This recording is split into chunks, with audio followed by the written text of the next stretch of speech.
नमस्कार प्रेक्षकांनो, तू हिरे माझा मितवा या मालिकेच्या आजच्या भागामध्ये इथे आता नम्रता आणि ईश्वरीने हलव्याचे दागिने बनवलेले असतात. तेव्हा नम्रता ते दागिने आजीला दाखवायला आलेली असते, कारण आजीने खूपच प्रेमाने नम्रताला ही ऑर्डर द्यायला सांगितलेली असते. नम्रता विचारते, आजी कसे बनवलेत हलव्याचे दागिने? तेव्हा आजी म्हणतात, खरंच नम्रता, किती नाजूक बनवलेस ग हलव्याचे दागिने, खूपच सुंदर. तुम्ही दोघीजणी बहिणी किती हुशार आहात ग. प्रत्येक गोष्टीमध्ये तुम्ही दोघीजणी हुशार आहात, स्वयंपाकामध्ये, वस्तू बनवण्यामध्ये. तेव्हा इथे नम्रता म्हणत असते, तुम्हाला आवडले ना, मग छानच झाले असतील. तेव्हा आजी म्हणतात, नम्रता आता तू इथे आली आहेस ना, कुठेही जायचं नाही तू आता. आपण एक काम करूया, संक्रांत आपण एकत्र साजरे करूया. नम्रता म्हणते, नाही मला जावं लागेल, आई बाबा घरी आहेत ना. तेव्हा इथे आजी म्हणतात, त्यांनासुद्धा इकडेच बोलून घेऊ, तू नको काळजी करू. मी सांगते ना वल्लरीला, ती आमंत्रण घेऊन जाईल. तेव्हा इथे ईश्वरी आपल्या मनामध्ये म्हणत असते, अरे देवा, आजीने हट्ट केला आणि जर आई बाबा इथे आले, आई समजा इथे येईल, पण अर्णव सर तिच्याबरोबर कसे वागतील काही माहिती नाही. त्यामुळे आई बाबा इथे न आलेलेच बरे. तेव्हा इथे आजी म्हणतात, वल्लरी तू एक काम कर, ईश्वरीच्या घरी जा आणि तिच्या आईवडिलांना संक्रांतीचं आमंत्रण देऊन ये. तेव्हा इथे वल्लरी म्हणते, कोण मी? नाही नाही, मला नाही जमणार. तेव्हा आजी म्हणतात, का नाही जमणार? अगं रीतसर आमंत्रण द्यायला नको का? तेव्हा वल्लरी म्हणते, आई अहो कसं आहे ना, ॲसिडिटी झाली ना मला, माझं डोकं किती दुखतंय. मी एक काम करते, मी औषध घेते ॲसिडिटीचं आणि थोडा वेळ पडते, म्हणजे मला बरं वाटेल. तेव्हा इथे आजी म्हणतात, बघितलंत, काही काम सांगितलं की डोकं वगैरे दुखतं आमच्या सुनबाईंचं, तब्येत बिघडते तिची. तेव्हा ईश्वरी म्हणत असते की नेहमीच आमच्या घरी जायचं असेल तेव्हा मामींना काही ना काहीतरी का होत असतं, म्हणजे नेहमी त्या टाळाटाळ करत असतात. आमच्या घरी जायला त्या इतक्या का घाबरतात? तेव्हा प्रेक्षकांनो, आजी म्हणत असते, काही हरकत नाही, वल्लरीला जायचं नसेल तर नको जाऊ दे. अंजली आहे ना, मी अंजलीला पाठवते तुमच्या घरी रिसर आमंत्रण द्यायला. तेव्हा इथे इशू म्हणत असते, आजी मी काय म्हणते, तुम्ही कुणालाही पाठवू नका, त्याची खरंच काही गरज नाही आहे आमंत्रण वगैरे द्यायची, मी फोनवरती सांगते ना. तेव्हा आजी म्हणतात, नाही नाही असं कसं, रिसर आमंत्रण द्यायलाच पाहिजे. तेव्हा इथे आजी म्हणतात, खरंच पुन्हा एकदा तुला सांगते नम्रता, दागिने हलव्याचे खूपच जास्त छान बनवलेस तू. आता लग्नानंतरची ईश्वरी अर्णवची पहिली संक्रांत आहे. दोघेजण हे दागिने घातल्यानंतर खूपच जास्त छान दिसतील. खूप सुंदर बनवलीस, एकदम नाजूक. तेव्हा इथे ईश्वरी मात्र आता टेन्शनमध्ये आलेली असते. ती म्हणते, आई इथे न आलेलीच बरी, अर्णव सर कसे रिॲक्ट करतील काय माहिती. तेव्हा प्रेक्षकांनो, इथे आता सुप्रिया मोबाईल नंबर एका डायरीमध्ये लिहून घेत असते. तेव्हा तिथे संजय काका आता समोरच बसलेले असतात. तेव्हा सुप्रिया म्हणत असते, अहो सातबाईची बायको आहे ना, तिने काही नंबर पाठवलेत. सातबाईच्या वेळेला त्यांच्याबरोबर जे जे काही पत्रकार होते ना, त्या सगळ्यांचे नंबर पाठवलेत. मी फोन करणार आहे या सगळ्यांना. ज्या वेळेला अर्णवच्या वडिलांना आणि आईला फसवलं, त्यावेळच्या पत्रकारांचे नंबर आहेत हे. आपण फोन करून त्यावेळच्या बातमीबद्दल काही माहिती मिळते का ते बघूया ना, बरोबर की नाही? तेव्हा काका म्हणतात, हो. तेव्हा सुप्रिया म्हणते, काय झालं? तुम्हाला त्रास होतोय का? तुम्ही माझ्यासाठी काही करू शकत नाही, मला मदत करू शकत नाही, असं वाटते का तुम्हाला? तेव्हा संजय काका हो असं म्हणतात. तेव्हा सुप्रिया म्हणते, हे बघा, तुम्ही अजिबात असं वाटून घेऊ नका. आणि सातबाईच्या बायकोचा नंबर, त्यांचा नंबर तुमच्यामुळेच तर मिळाला ना आपल्याला, बरोबर की नाही? त्यामुळे तुम्ही माझ्याबरोबर असे असाल ना, तरीसुद्धा मला खूप धीर वाटतो. तुम्ही माझ्यासमोर असे बसलेले जरी असाल, तरीसुद्धा लढायची ताकद मिळते मला. काळजी करू नका. अर्णवला पुरावे हवेत ना. आपण आपल्या मुलीचा संसार मोडू द्यायचा नाही. अर्णवचं आयुष्य उद्ध्वस्त करणाऱ्या त्या नराधमांना आपण दोघेजण मिळून नक्की शोधून काढू. हे नंबर मिळालेत ना, आपल्याला आता काहीतरी माहिती नक्की मिळेल आणि आपण आपल्या इशूचा आणि अर्णवचा संसारसुद्धा वाचवू आणि मी स्वतःला निर्दोष सिद्धसुद्धा करेन. फक्त तुम्ही असेच खंबीरपणे माझ्या पाठीशी उभे राहा. तेव्हा प्रेक्षकांनो, इथे अंजली बाकीचे सगळेजणच खूपच छान झालेत हलव्याचे दागिने म्हणून म्हणत असतात. तेव्हा अंजली म्हणत असते, ईश्वरी, अर्णव आला ना की आपण त्याला हे दागिने आता ट्राय करायला सांगूया. तो खरंच खूप छान दिसेल या दागिन्यांमध्ये. तेव्हा अर्णव त्या ठिकाणी आलेला असतो. तेव्हा अंजली म्हणते की चिंटू, चल इकडे ये. या हलव्याचे दागिने तुझ्यासाठी बनवलेत ना, ते ट्राय कर बरं. तेव्हा इथे अर्णव म्हणतो, नाही, मी अजिबात हे दागिने घालणार नाही आहे. तेव्हा ईश्वरी म्हणते, सर, मी आधीच सांगितलं होतं अंजलीताईंना की सर हे दागिने नाही घालणार म्हणून. बघितलंत ना अंजलीताई, मी तुम्हाला म्हणाले होते ना की सर हे दागिने नाही घालणार म्हणून. आणि नाही घातले तर नका घालू. सर, तुमची इच्छा नाही आहे ना दागिने घालायची, मग अजिबात घालू नका. काय आहे, मी तुमच्यासाठी इतक्या मेहनतीने हे दागिने जरी बनवले असतील, पण तरीसुद्धा तुमची इच्छा महत्त्वाची. जास्तीत जास्त काय होईल, माझी मेहनत वाया जाईल. मेहनत वाया गेली तरी चालेल सर, पण तुम्ही अजिबात हे दागिने घालू नका. तेव्हा अंजली म्हणते, चिंटू, तुला हे दागिने घालावेच लागतील. तुला माहिती आहे का, माझ्यामध्ये आणि ईश्वरीमध्ये बेट लागली. तिचं म्हणणं आहे की चिंटू हे दागिने घालणार नाही आणि मला असं वाटतं की चिंटू माझं म्हणणं ऐकेल आणि हे दागिने घालेल. तेव्हा वल्लरी म्हणते, घाल घाल अर्णव घाल. एकदा का अर्णवने हे दागिने घातले की त्याच्या अंगाला हवी तेवढी खाज येईल आणि मग ईश्वरी आणि अर्णव या दोघांमध्ये कडाक्याचं भांडण होईल. तेव्हा प्रेक्षकांनो, ईश्वरी म्हणत असते, सर, काहीही झालं तरीसुद्धा तुम्ही हे दागिने घालायचे नाही हां, कारण मी अंजलीताईंना सांगितले, काही झालं तरी मीच जिंकणार. कारण का अर्णव सर आपल्या बायकोला हरताना बघू शकत नाही. त्यामुळे काही झालं तरी हे दागिने घालू नका. तुम्हाला मला जिंकवायचं आहे, त्यामुळे नका घालू दागिने. तेव्हा इथे मामा म्हणत असतात, अरे काय चाललंय काय तुमच्या दोघांचं. तेव्हा इथे अंजली म्हणते, चिंटू, दागिने घाल. ईश्वरी म्हणते, चिंटू दागिने घालणार नाही. तेव्हा ईश्वरी आता म्हणत असते, अर्णव सर, तुम्ही अजिबात दागिने घालू नका.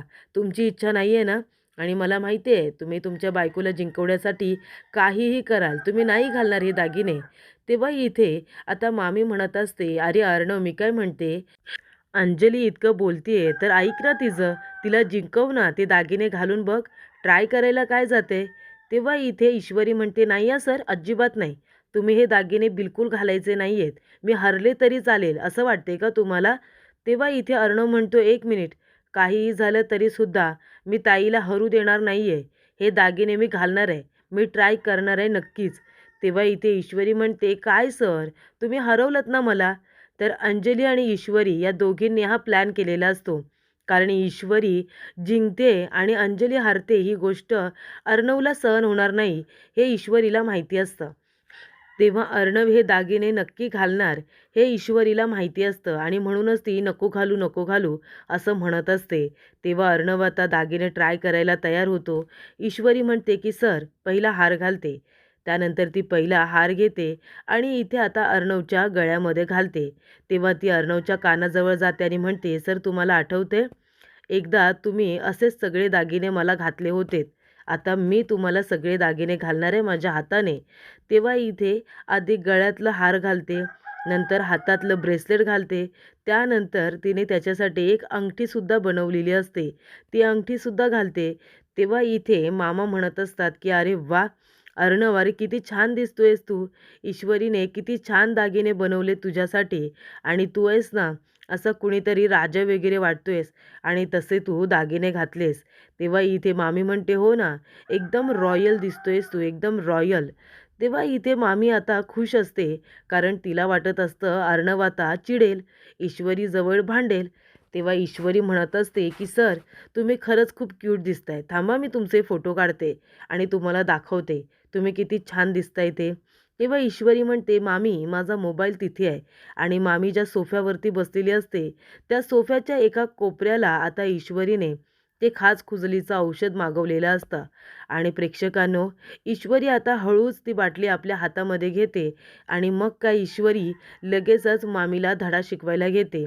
अर्णवसाठी जो तिने प्लॅन आखलेला असतो तोच प्लॅन आता ईश्वरी मामीबरोबर करते. ईश्वरी मामीच्या पाटणीवरती ती आता पावडर टाकते. इथे आता सोफ्याच्या कोपऱ्यामध्ये ईश्वरीने ती लपून ठेवलेली असते. ती हळूच हातामध्ये घेऊन वल्लरीच्या पाठीवरती टाकते, जेणेकरून तिला आता कळावं की एखाद्या माणसाला त्रास देण्याचा प्रयत्न केल्यानंतर तोच त्रास जेव्हा आपल्याला होतो तेव्हा कसं वाटतं. तेव्हा इथे ईश्वरी खास खुजलीची पावडर वल्लरीच्या पाठीवरती टाकल्यानंतर मोबाईल घेते आणि अर्णवचे आता फोटोज काढत असते. अर्णवला म्हणत असते की सर, ब्रेसलेट आणि अंगठी दाखवा. तेव्हा तो सुद्धा लहान मुलांसारखा लगेच हात वरती करतो आणि ईश्वरी फोटोज काढत असते. त्यानंतर सेल्फी काढते आणि म्हणते, सर बघा, आपण दोघेजण एकत्र किती बढिया दिसतोय ते. तेव्हा इथे ईश्वरी म्हणते, सर थोडी स्माईल करा ना, स्माईल करा. तेव्हा इथे मामा म्हणतात, मला पण घ्या ना तुमच्या दोघांबरोबर सेल्फीमध्ये.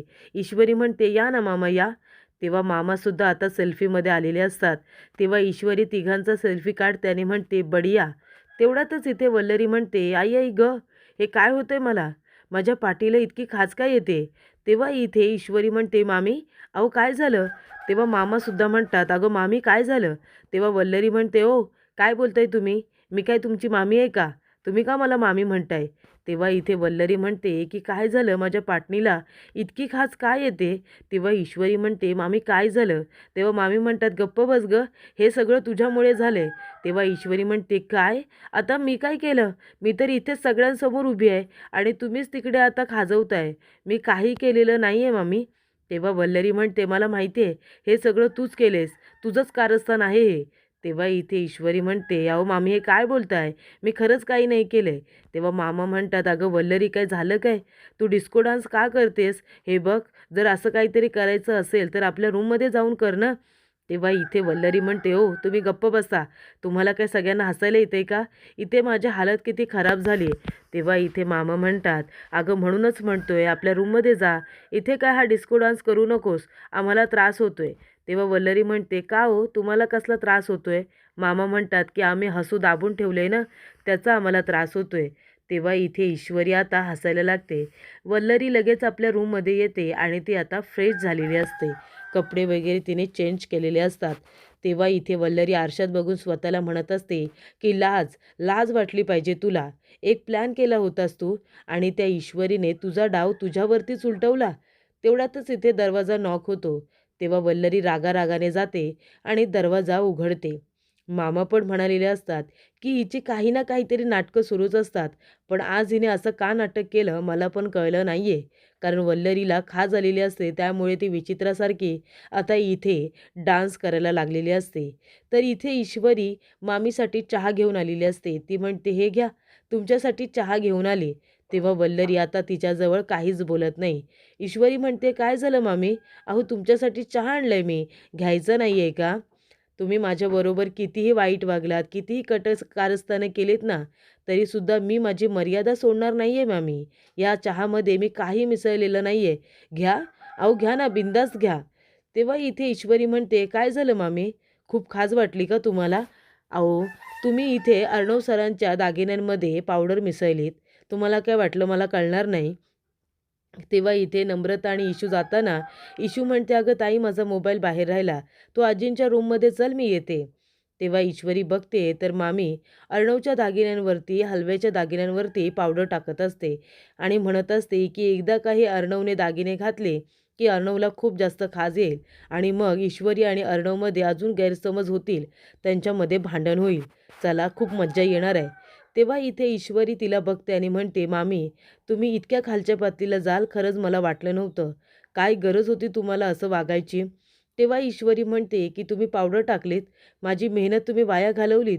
तेव्हा ईश्वरी लगेचच एका ठिकाणी फोन करते आणि म्हणते, तुम्ही हलव्याचे दागिने बनवता ना, मला ऑर्डर द्यायची आहे, पण मी जे दागिने तुम्हाला पाठवते ना, मला तसेच दागिने बनवून तुम्ही लवकरात लवकर पाठवून द्या, मला लवकर हवेत.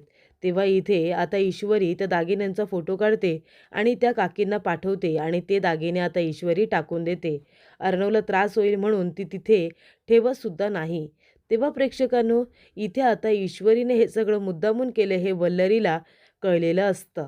त्यानंतर प्रेक्षकांनो, पुढील भागामध्ये इथे मामी म्हणत असते, काय गं तुला काय वाटतंय, अर्णवचं तुझ्यावरती खूप प्रेम आहे का, मग ते प्रेम आम्हाला दिसत का नाही, तुला इतके प्रयत्न का करावे लागत आहेत, तुमच्यामध्ये भांडण सुरू आहे मला माहिती आहे. तेव्हा ईश्वरी म्हणते, तुम्हाला आमच्या नात्यातलं प्रेम बघायचं आहे ना, जसं आधी बघत होता अर्णव सरांकडून, तेच प्रेम तुम्हाला लवकरात लवकर बघायला मिळते की नाही बघाच तुम्ही. अर्णव सर माझ्यावरती तेव्हापेक्षाही जास्त प्रेम करतील. तेव्हा इथे ईश्वरीला जी साडी दिलेली असते काळ्या रंगाची, सात्विकाची साडी, अर्णव म्हणतो, ईश्वरी तू अजिबात या साडीला हात लावायचा नाही, कळलं तुला? या साडीपासून तू लांब राहायचं. असं अर्णव म्हणाल्यानंतर इथे ईश्वरीला आता खूप वाईट वाटलेलं असतं, कारण आजीने ती साडी ईश्वरीला खूपच जास्त प्रेमाने दिलेली असते नेसण्यासाठी आणि अर्णव आता या साडीला हात लावायचा नाही असं म्हणत असतो.